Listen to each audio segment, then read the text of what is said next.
My name's Frank Duplessis. I've been involved in the hospitality industry for approximately 20 years. I've run small venues and big venues. I hope that you'll enjoy these bar tips.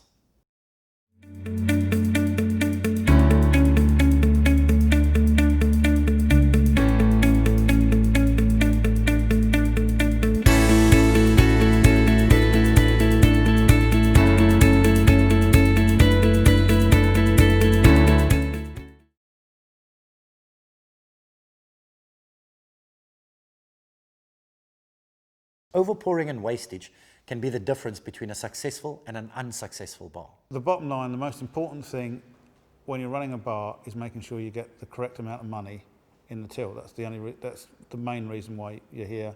You're there to be able to pay your bills, be able to put some money back into the rugby club. That all stems from making sure that the till works properly and making sure that you serve the correct amount of alcohol when you're serving. And any wastage will always impinge on profit. Measurements should always be used when pouring wine and spirits. Most bars have optics for spirits, so that's a guaranteed measure. When it comes to wine, try not to use the glasses that have got the lines because that's not a guarantee for overpour. The reason why you use measures is to provide consistency for the customer so that they know what they're getting every time they come to the bar. It's important to use measures and pour a correct pint because obviously the wastage comes out of the profits. You don't want people complaining that they're being short measured.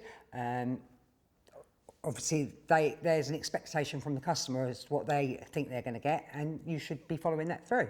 So it's very important. You can pull a pint correctly, you can measure your shorts correctly. Well, I think measurements and pouring are important not only to the customer but also to the bar team. A knowledge of pouring and a knowledge of using measures is extremely important to everybody, because a customer will look and watch to make sure they get a good measure of spirits, for instance, and they will also watch to see that somebody is experienced at pouring a good pint and giving it a good head. It's important to pour a beer with a 5% head. Customers expect it. Also, you won't be cutting into your profit margin on beer. It's important to maintain the equipment as it needs to work properly first time and every time. One of the key things is a coffee machine. Coffee machines clog up, get dirty, and they're expensive to fix. It's important to keep your equipment clean and working correctly, as it will affect the quality of the product. You'll then get a lot of wastage and a lot of complaints from people. We have a regular maintenance routine for our beer pipes. They're cleaned once a week and left with sterile solution in them, and then they're taken off normally the morning of a match, and we know then that the beer is going to be as good as we can get from those pipes and from those outlets. There's various ways to maintain equipment. Sometimes you need to get the breweries to come in to take a look at your lines. Sometimes you can just clean it yourself.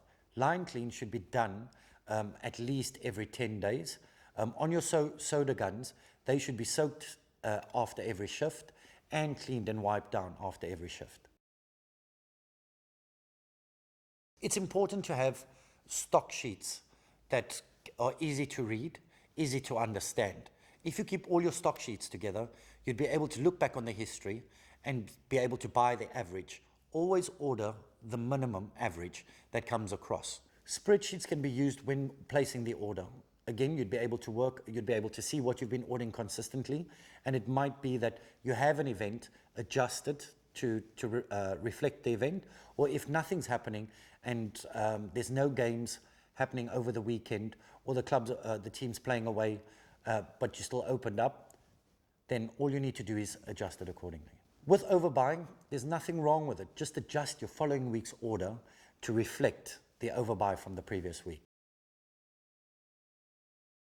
The biggest problem in wastage in a bar is the beer. The drip trays hold about 1.25 pints. So what you need to do is pour it out in a bucket, and you can do it all at night, or as you throw out a drip tray, just write it in a wastage book It's important to know how much you waste, again, as this might be the difference between a successful and unsuccessful bar. We ensure we have the least amount of waste possible by making sure that pints are poured properly. That's probably the biggest wastage area. Spirits are not a big problem. And to teach any new bar staff to pour a proper pint at the start of their bar life is extremely important. We do get a little bit of wastage from the pipes because we have to test it to make sure it's okay, but that's taken into account within the profit margin and in our stock checks. We don't get a lot of wastage. Our drip trays are tipped into a bucket, so we know what has gone. But to be honest, because we're all fairly well trained on our bar, we don't get a lot of wastage at all. The best way to keep a track of wine wastage, if there's a problem, I recommend pour it into a bucket. At the end of the night, you'd be able to work out how much wine you've wasted, and then you could just write it down in a wastage book.